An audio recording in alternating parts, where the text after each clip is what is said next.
बहुत साल पहले लहरपुर नाम का एक छोटा गांव था। यहाँ की पंचायत पूरे इलाके में मशहूर थी। पंचायत का फैसला ही गांव का कानून माना जाता था। इस पंचायत का सरपंच था धर्मपाल।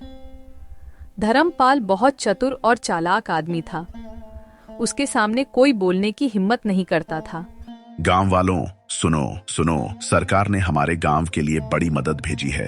आरएस 2 लाख रुपए। यह रकम गांव के लिए तालाब खुदवाने में खर्च होगी। जब तालाब बन जाएगा तब हर खेत को पानी मिलेगा, हर घर खुशहाल होगा।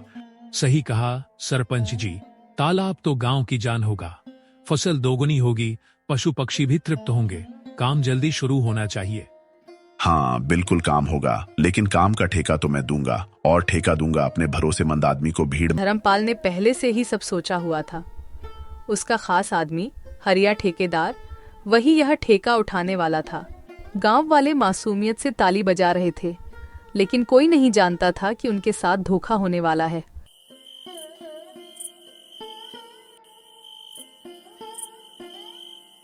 देख हरिया, काम आधा ही करना है। मिट्टी थोड़ी सी खोदकर छोड़ देना, बस दिखावा करना कि काम चल रहा है। समझ गया हुजूर। आधा काम और पूरा पैसा, बाकी का पैसा हम आपस में बांट लेंगे। बस यही तो असली अकदल है। गांव वालों को बोल देंगे कि तालाब की खुदाई में बाढ़ ने रुकावट डाल दी, और हाँ, लोगों को थोड़ा बहुत गड्ढा दिखा देना ताकि लगे कि काम हो रहा है।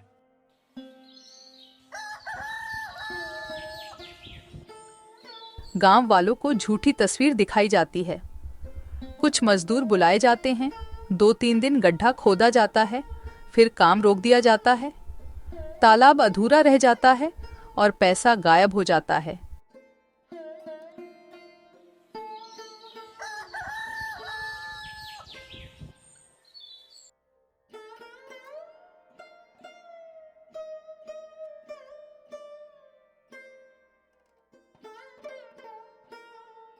अरे भाई, ये तालाब का काम रुक क्यों गया? पैसे तो आए थे ना, फिर काम क्यों ठप पड़ा? चुप रहो, सरकार से रुपया देर से आया है। इंतजार करो, पंचायत जो करती है सही करती है, ज्यादा दिमाग मत लगाओ। गांव वाले डर के मारे चुप हो जाते हैं। गांव का माहौल बदलने लगा। लोग आपस में कानाफूसी करने लगे। कोई सीधे सीधे सरपंच का विरोध करने की हिम्मत नहीं करता था, मगर हर किसी को महसूस हो रहा था कि कुछ गड़बड़ है। गांव का एक नौजवान वीरू चुपचाप सब देख रहा था। वीरू पढ़ा लिखा लड़का था और उसे बेईमानी सहन नहीं थी। ये सरपंच हम सबका पैसा खा गया है, अब की बार इसे रंगे हाथ पकड़ना होगा।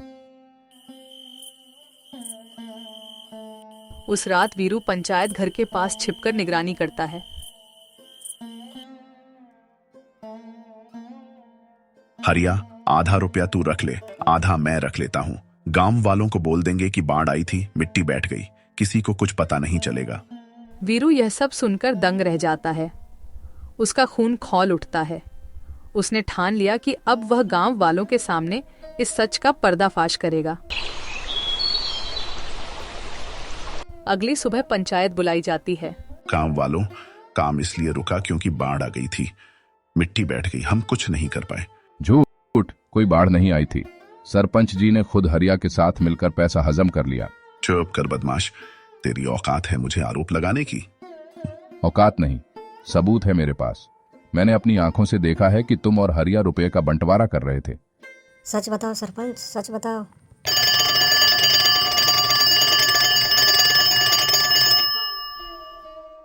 हेलो हेलो सर, हम पंचायत में हैं। सरपंच ने पैसे हजम कर लिए, लोग चिल्ला रहे हैं, मारपीट होने वाली है। देखो, कानून सबके लिए बराबर है, चाहे सरपंच हो या कोई आम आदमी। तुम लोग घबराना मत, मैं अभी अपनी टीम लेकर गांव आ रहा हूं। सबूत जो भी है सुरक्षित रखना। झूठ और सच का फैसला अब कानून करेगा।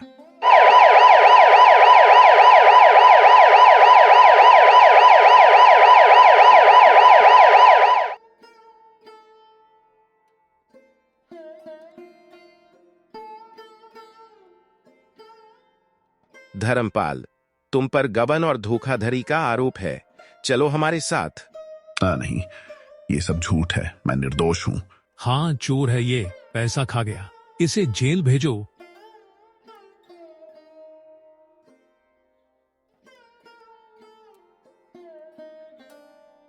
सरस्वती, तू मेरी इज्जत बचा। अब तू ही चुनाव लड़ेगी, बस हाथ जोड़कर नमस्कार करना, बाकी सब मैं जेल से ही संभाल लूंगा।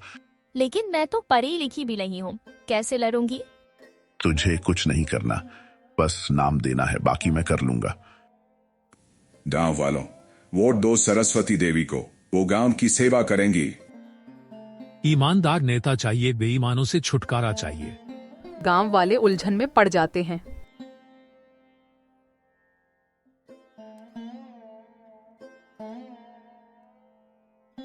इस बार के चुनाव में भारी मतों से जीत हासिल की है वीरू ने।